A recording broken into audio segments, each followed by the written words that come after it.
غزوہ بدر حق و باطل کی تاریخ کا پہلا معرکہ۔ وہ 313 تھے تو لرزتا تھا زمانہ۔ غزوہ بدر میں مسلمانوں کی تعداد 313 جبکہ کفار کی تعداد تقریباً 1000 تھی۔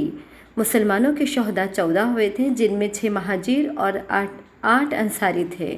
کفار کے مقتول 70 بشمول جہنم واصل، ان کا سربراہ لشکر ابو جہل اور دیگر سرداران مکہ سب جہنمی۔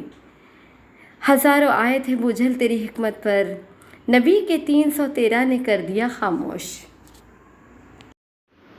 17 رمضان المبارک جمعۃ المبارک کے دن 13 مارچ 624 عیسوی میں جنگ بدر کی ابتدا ہوئی۔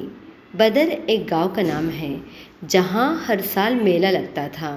یہ مقام مدینہ طیبہ سے تقریباً 80 میل کے فاصلے پر ہے، جہاں پانی کے چند کنویں تھے اور ملک شام سے آنے والے قافلے اسی مقام پر ٹھہرا کرتے تھے۔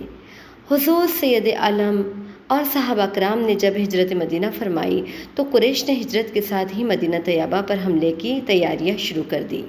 صدیوں بعد آج بھی مقام بدر کفار مکہ کی شکست فاش اور مسلمانوں کی فتح و کامرانی کی گواہی دیتا ہے۔ مقام بدر کے اس پاس رہائش پذیر شہروں کو اس مقام کی تاریخی اور ثقافتی اہمیت کا ادراک ہے۔ شاعر نے کیا خوب کہا ہے، فضائے بدر کو ایک آب بیتی یاد ہے اب تک، فضائے بدر کو ایک آب بیتی یاد ہے اب تک، یہ وادی نارا توحید سے آباد ہے اب تک، لیکن اس کی یاد آج کے گئے گزرے مسلمانوں کے ایمان کو بھی تازہ کر دیتی ہے۔ 13 سال تک کفار مکہ نے محمد رسول صلی اللہ علیہ وسلم اور آپ صلی اللہ علیہ وسلم کے صحابہ کرام پر ظلم و ستم کے پہاڑ توڑے۔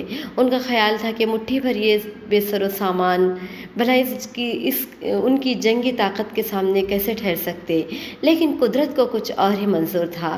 اللہ کی خاص فتح و نصرت سے 313 مسلمانوں نے اپنے سے 3 گنا بڑے لاؤ لشکر کو اس کی تمام تر مادی اور معنوی طاقت کے ساتھ خاک چاٹنے پر مجبور کر دیا، اور فتح و نصرت ہمارے پیارے آقا حضرت محمد صلی اللہ علیہ وسلم کے قدموں میں آ گئی۔ 13 مارچ 624 عیسوی سن اور اسلامی تاریخ 17 رمضان المبارک ہجری سن 3۔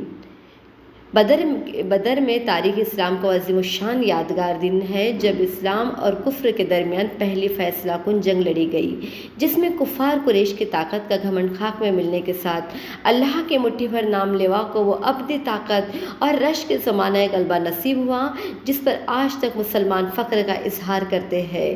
نعرہ تکبیر، اللہ اکبر۔